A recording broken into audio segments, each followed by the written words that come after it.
하나님과 아브라함과 그 가족 사라와의 대화가 계속 12장에서부터 주어졌습니다. 자녀를 주겠다. 언제 주시나요? 기다려라. 계속 이 일을 오고 가다가 17장에 와서 드디어 내년 이맘때에 18장 이제 와서 내년 이맘때 내가 반드시 이 약속을 주리라. 그때 웃죠. 그때 웃을 때 어찌하여 사라가 웃느냐? 제가 웃지 않았나이다. 그래, 마음으로 웃는 것도 하나님이 보시고 내가 능치 못함이 없을 것이다. 너희는 불가능하지만 나는 너의 태의 문을 열 것이다. 그리고 정말로 참고 인내하는 가운데 그 다음에 이삭이 주어졌습니다.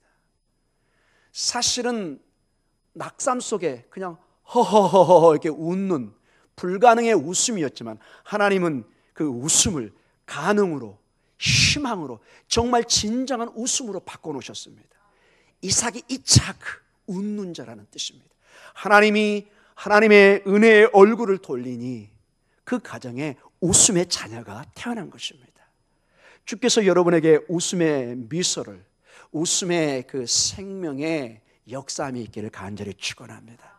지금은 어두워 보이지만 우리가 금요 철야에서도 말씀을 나눴지만은 하나님의 얼굴에 빛을 비추시면은 어둠이 있을 수가 없습니다. 태양에 비추면 거기는 밤이 존재할 수가 없습니다.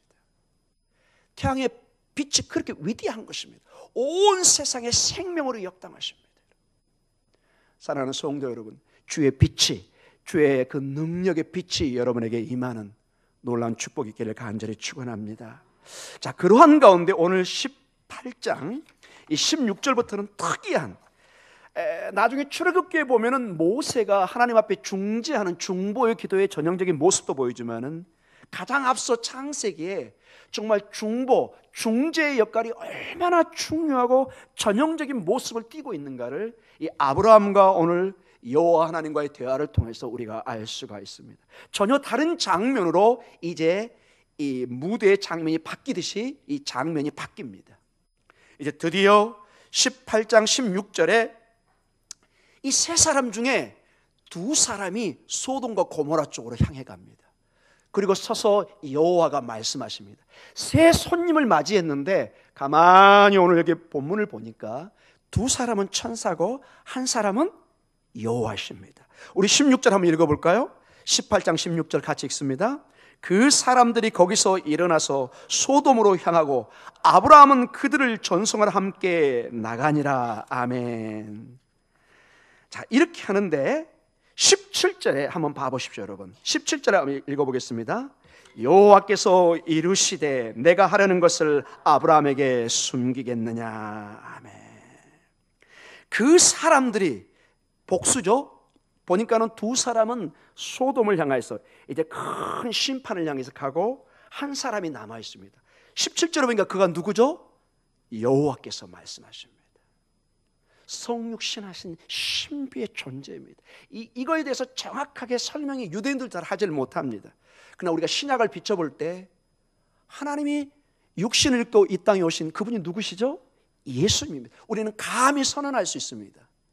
구약에 주께서 내려오셔서 아브라함과 대화하고 있는, 나중에 히브리서나 보면은 아브라함과 모든 믿음의 선조들은 주님의 장차 그 영광을 바라보면서 모든 고난을 이겨내는, 즉 구약의 모든 그 하나님의 역사를 예수 그리스도의 그 역사로 연결하고 있는 것을 보게 됩니다.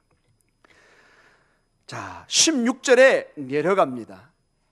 나중에 한번 제가 지도를 보여드리겠습니다. 헤브론 지역이, 지금 여기가 헤브론입니다. 상술이 남아 있는 곳. 이게 해발 1000m입니다. 유대 광야를 통해서 내려가면은 그 사해바다 쪽, 지금의 소돔 고모라 쪽이 지금 사해바다 쪽인데요, 마이너스 해저 200 정도 됩니다. 약 한 1200m 이렇게 내려가게 되어 있습니다. 이렇게. 나중에 우리가 성지 순례하면 여기를 아마 볼 수 있을 것입니다. 그래서 당연히 이렇게 내려가는데 하나님께서 우리 17절에서 19절 우리 한번 읽어보도록 하겠습니다. 여호와께서 이르시되 내가 하려는 것을 아브라함에게 숨기겠느냐. 아브라함은 강대한 나라가 되고 천하 만민은 그로 말미암아 복을 받게 될 것이 아니냐. 내가 그로 그 자식과 권속에게 명하여 여호와의 도를 지켜 의와 공도를 행하게 하려고 그를 택하였나니 이는 나 여호와가 아브라함에게 대하여 말한 일을 이루려 함이니라. 아멘. 여기에 중요한 몇 가지의 큰 주님의 말씀이 있습니다. 아브라함, 즉 믿음의 사람들에게 하나님께서는 하나님의 놀라운 이러한 중요한 일들을 하나님의 교회에, 하나님의 성도들에게 숨기지 않는다는 것입니다. 제가 늘 얘기했죠, 여러분. 정말로 여러분에게 중요한 일들은 여러분 당사자에게 주님이 말씀하십니다.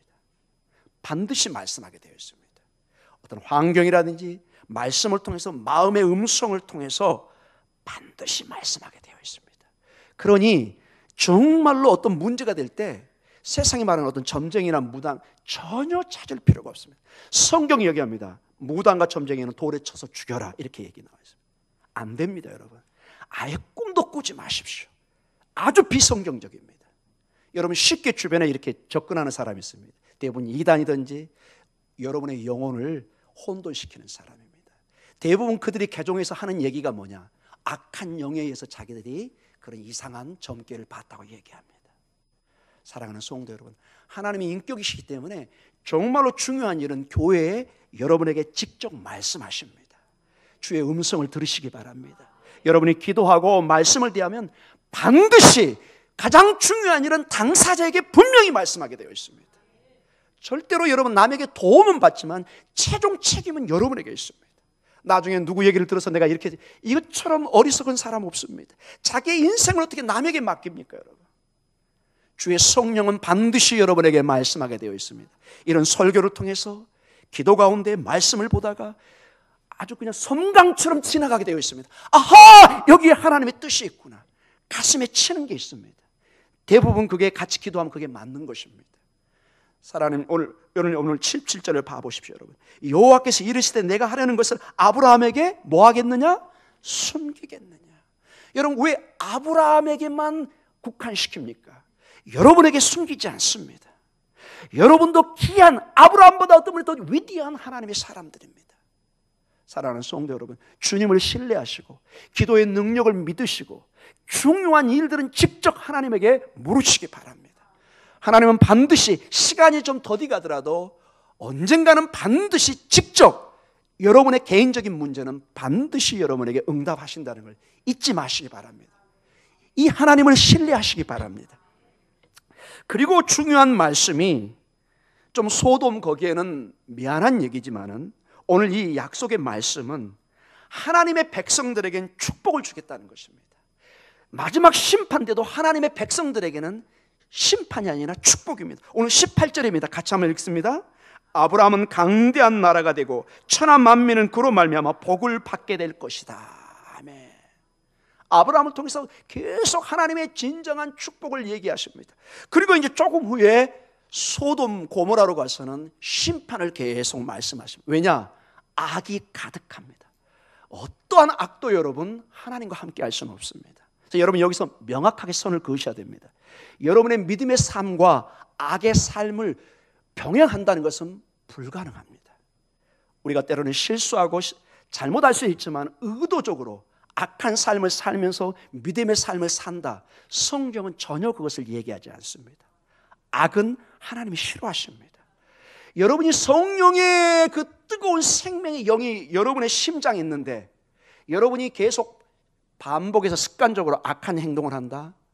불가능합니다. 주의 성령이 말할 수 없는 탄식으로 기도하고 있습니다. 혹시 잘못할 일 있으면 하나님이 아마 번개가 번쩍 뜨듯이 아마 말씀하실 거예요. 네 이놈! 안 된다 이거. 정신 차리라! 이렇게 말씀하실 것입니다. 그때 빨리 돌이키셔야 됩니다. 주님, 제가 잘못했습니다. 이건 하나님이 기뻐하는 일이 아니시군요. 오늘 보니까 분명히 하나님께서 아브라함에게 말씀하셨어요. 너는 축복을 줄 것이다. 반대로 소돔은 하나님의 심판이 있을 것을 말씀하십니다. 정말로 성경은 어떤 면에서 이러면서 냉정합니다. 중간이 없습니다. 하나님은 분명히 축복의 선언이 있고 반드시 어느 날 심판의 선언이 있다는 것입니다. 그리고 두 번째로 19절에 이거는 우리가 오늘 이 본문을 통해서 가장 명심해서 들어야 될 내용입니다.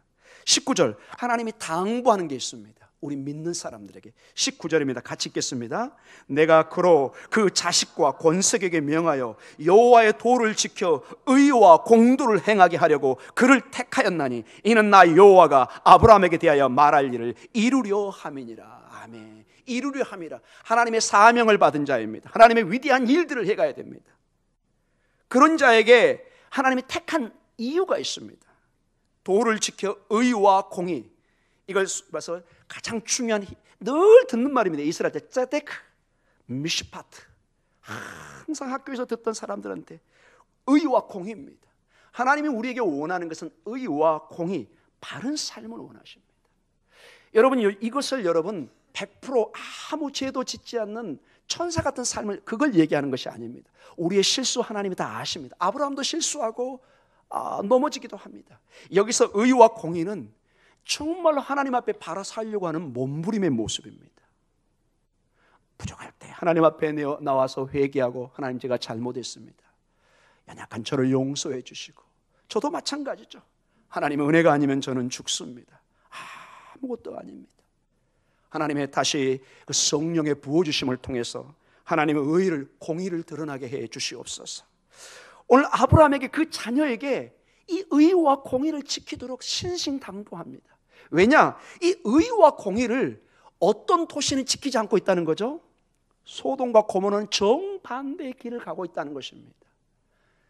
이런 일을 하면서 그들은 20절과 21절에 그 반대의 모습을 한번 보도록 하겠습니다. 우리 20절, 21절 읽겠습니다. 여호와께서 또 이르시되 소돔과 고모라에 대한 부르짖음이 크고 그 죄악이 심히 무거우니 내가 이제 내려가서 그 모든 행한 것이 과연 내게 들린 부르짖음과 같은지 그렇지 않은지 내가 보고 알려하노라. 부르짖음이 큽니다. 막 사람들이 너무 괴로워서 막 소리칩니다. 죄악이 심히 무겁습니다. 이것은 하나님의 심판을 피할 길이 없습니다. 21절에 내가 이제 내려가서, 이 단어가 여러분 동일하게 창세기 11장에 바벨탑을 쌓아 하늘로 닿게 할 때 하나님이 어쩌? 뭐라고 그러죠? 우리가 내려가서 심판하겠다고 동일한 단어를 씁니다. 여기서 내려간다는 건 하나님의 심판하러 내려가신 겁니다. 사랑하는 성도 여러분, 그 죄악이 심히 무겁습니다. 그 어떤 것도 우리의 믿음과 죄악의 삶을 절대로 동행할 수 없다는 것을. 그래서 제가 끝으로 강조를 하겠지만은, 어찌하든지 부모된 여러분들은, 또 할아버지 할머니 된 여러분들은 여러분의 자녀와 손주들에게 의와 공의를 지킬 수 있도록, 예수 믿는 사람은 어떠한 삶을 산다는 것을 여러분의 삶을 통해서 보여줘야 됩니다. 보여주셔야 됩니다. 특히 한국교회와 지금 한국 사회는 이 삶의 문제가 너무 연약한 가운데 있습니다. 여기 서 있는 목사들도 마찬가지입니다. 신의를 잃어버렸습니다. 오늘 이 말하고 내일 저 말하고, 이게 성도들이 신뢰를 할 수가 없습니다. 와서 이렇게 설교를 하지만 도대체 삶이 너무 부끄러울 모습이 많습니다. 저도 부끄러운 모습이 얼마나 많겠습니까? 그러니 기도해야죠.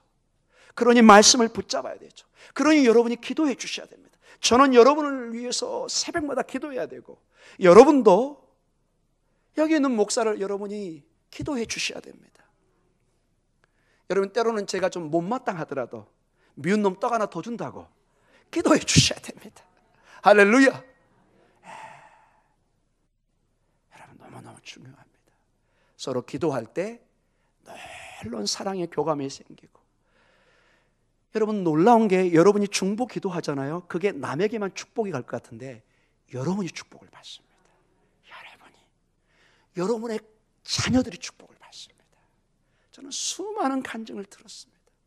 중보 기도를 그렇게 하는데 하나님이 다른 일을 알아서 해줘요. 유명한 그릇 일화가 있습니다. 그 장로님이, 권사님은 교회에서 기도하고 하나님 일하고, 하나님은 그 장로님의, 그 권사님의 사업을 대신하신다고. 여러분, 이 말이 이해가 되시나요? 그분은 집에 교회에 와서 열심히 교회 일을 합니다. 항상 묻습니다. 언제 사업을 하세요? 언제 그렇게 해가지고? 하나님이 제 사업을 하십니다. 안 될 일도 길을 막 열어주십니다. 막 생전 모르는 사람이 와서 막 계약서 쓰자고 그럽니다, 여러분. 그런 역사가 여러분의 사업에 있기를 간절히 축원합니다. 그런 여러분 간증이 있으셔야 돼요. 여러분 그런 감격이 있어야 돼요, 여러분. 할렐루야. 자, 계속해서 18장 22절입니다. 우리 같이 한번 읽어볼까요? 22절. 그 사람들이 거기서 떠나 소돔을 향해 가고 아브라함은 여호와 앞에 그대로 섰더니. 자, 22절에 명확하게 나옵니다. 두 사람은 천사였고 사실은 한 사람은 누구였다는 게 보이죠? 아브라함 앞에 서 있는 사람이 누구죠? 분명히 여호와라고 적혀 있습니다. 성경 히브리어도 정확하게 적혀져 있습니다. 신비입니다. 하나님은 영이시기 때문에 우리가 사실 볼 수도 없습니다. 그러나 놀랍게 구약에 성육신하신 여호와 하나님이, 이건 신약으로 볼 때 우리 예수님이십니다. 물론 유대인들은 이렇게 쉽게 받아들이지 않죠. 그러나 우리가 볼 때는, 우리 믿음으로 눈으로 볼 때는 명확합니다. 지금 여호와 앞에, 아브라함 앞에 여호와가 서서 지금 아브라함과 이제 사실은 거의 법정의 용어와 비슷한 법정의 토론이, 중재가 이루어지는 것을 보게 됩니다. 자, 드디어 이제 23절에서 25절부터 23절 25절까지 한번 읽어보겠습니다. 이렇게 50, 45, 40, 30 이런 식으로 그 전체 용어들이 법정의 용어들입니다. 마치 그 판사와 딜을 하듯이, 거래를 하듯이 계속 중보의 모습이 나옵니다. 우리 23절에서 25절 한번 읽어보겠습니다. 아브라함이 가까이 나아가 이르되 주께서 의인을 악인과 함께 멸하려 하시나이까? 그 성중에 의인 50명이 있을지라도 주께서 그것을 멸하시고 그 50의인을 위하여 용서하지 아니하시리까?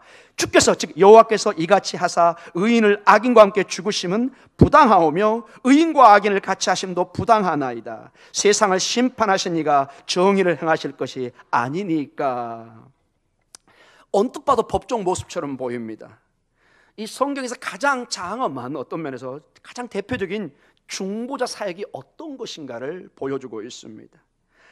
아마 아브라함의 깊은 마음에 나중에 본문을 보면은 아브라함은 이 소돔에 사실은 누가 살고 있어요?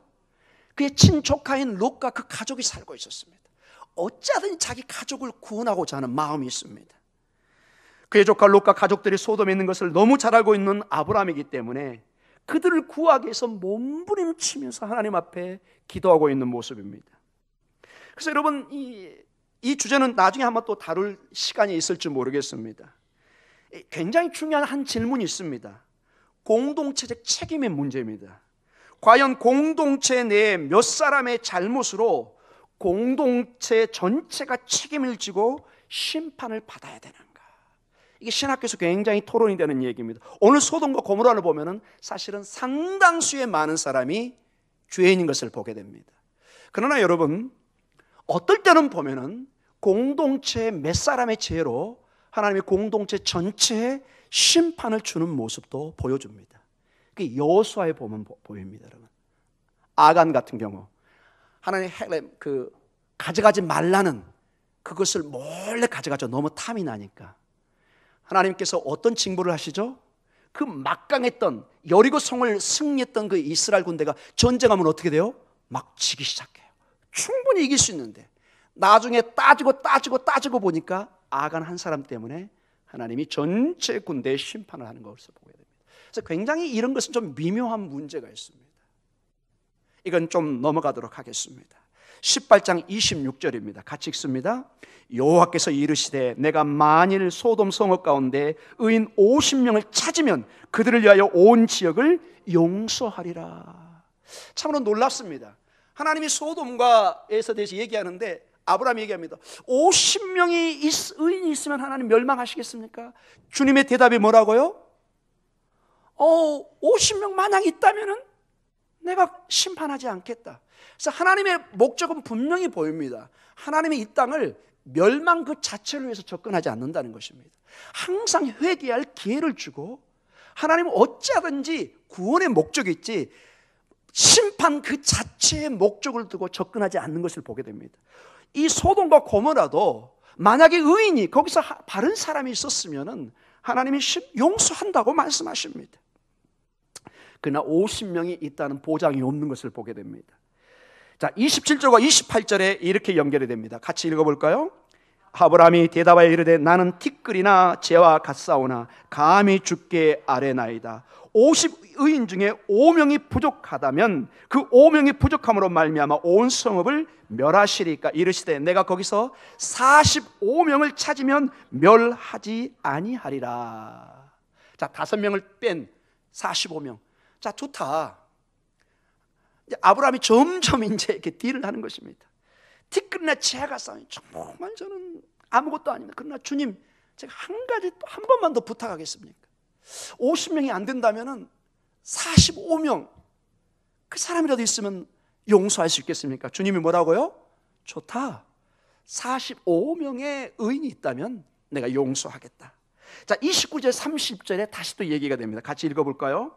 아브라함이 또 아뢰어 이르되 거기서 40명을 찾으시면 어찌하려 하시나이까. 이르시되 40명으로 말미암아 멸하지 아니하리라. 자, 40명도 뭐라고요?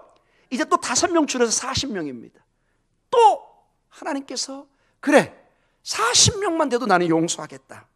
30절입니다. 같이 읽습니다.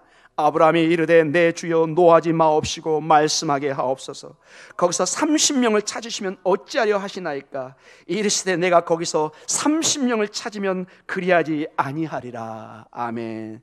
자, 이런 식으로 계속 내려갑니다. 하나님도 굉장히 인내심이 강한 걸 봅니다. 여러분, 가끔 여러분이나 저처럼 이렇게 성격이 급한 사람은 야, 원래 네가 원하는 숫자 얘기해봐, 아마 이랬을지도 모를 것 같습니다. 계속 조금씩 지금 거리하는 거죠. 50명, 45명, 40명, 30명. 한 번 더 깎는 걸 한번 보죠. 31절, 32절 가보겠습니다. 아브라함이 또 이르시되 내가 감히 내 주께 아뢰나이다. 거기서 20명을 찾으시면 어찌하려 하시나이까. 이르시되 내가 20명으로 말미암아 그리하지 아니하리라. 자, 마지막 32절입니다. 아브라함이 또 이르되 주는 노하지 마옵소서. 내가 이번만 더 아뢰리다. 거기서 10명을 찾으시면 어찌하려 하시나이까. 이르시되 내가 10명으로 말미암아 멸하지 아니하리라. 50명에서 10명까지 내렸습니다. 그리고 마지막 절 33절을 보니까 더 이상 얘기가 않고 아브라함은 이제 떠납니다. 저기 여호와 하나님께서는. 그래서 여러분 50명 맥시멈에서 가장 작은 10명까지 내려옵니다. 여러분 이 10의 단위가 왜 10명에서 끝났는지 여러분 좀 궁금하시죠? 이 굉장히 유대인에게 상징적인 큰 사인이 의미가 있습니다. 한번 따라해 볼까요? 미냔. 이 미냔이라고 그럽니다. 이것을 특별히 10을, 이 숫자를, 이 미냔, 이 10이라는 것은 이 구약의 전통에 의해서 모든 이스라엘의 공동체 출발은 성인 남자 10명이 있어야 됩니다. 회당도 10명의 성인 남자가 있어야 예배를 드릴 수 있고 모든 걸 정식적으로 가르칠 수가 있습니다. 그러지 않고는 모든 게 허가가 안 됩니다. 이게 미냔이라는 것입니다. 10명. 이 구약의 이 아브라함과 하나님과의 대화 속에서 이 미냔이란 의결권을 가진 사람이 10명이 있어야 됩니다. 남자 성인의 기준은 남자가 어린아이가 이제 커서 13세가 되면 바르 미츠바, 율법의 아들이다. 성경을 읽고 성인식을 가릅니다. 13세 때, 우리는 주로 20세 때 하는데 유대인은 13세가 되면 이제 성인으로 인정해 줍니다. 처음으로 그들은 하나님의 말씀을 모든 사람 앞에서 읽습니다. 그래서 하나님의 말씀을 책임을 가지고 정식적으로 읽을 수 있는 나이, 바르 미츠바, 즉 미츠바 말씀 율법, 바르 아들, 율법의 말씀의 아들이다. 정식적으로 이제 본인이 책임을 가지고 말씀을 읽을 수 있는, 그게 성인식의 기준입니다. 이 13세부터 10명이 모여야, 좀 죄송하지만 여성들은 수천 명이 모여도 출발할 수 없습니다. 이 고대 전통에 의하면. 이 미냔은 남자 10명 성인을 중심으로 모든 의결권을 갖습니다. 그래서 이 아브라함과 롯의 가족을 합쳐도 사실은 여기 보니까 10명이 안 돼서 나중에 심판이 떨어지는 것을 보게 됩니다. 결론적으로 말씀을 마쳐가겠습니다. 오늘 전체적으로 본 하나님은 심판 자체를 줄거하시는 분이 아니라 어찌하든지 구원하고자 합니다. 그러나 하나님의 마지막 양보할 수 없는 것은 죄악입니다.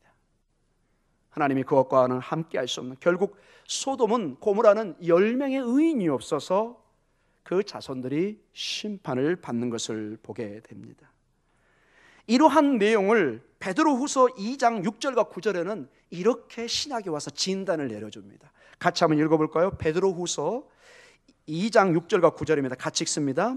소돔과 고모라 성을 멸망하기로 정하여 재가 되게 하사 후세에 경건하지 아니할 자들에게 본을 삼으셨으며 무법한 자들의 음란한 행실로 말미암아 고통당하는 의로운 놋을 건지셨으니 이는 이 의인이 그들 중에 거하여 날마다 저 불법한 행실을 보고 들음으로 그 의로운 심령이 상함이라.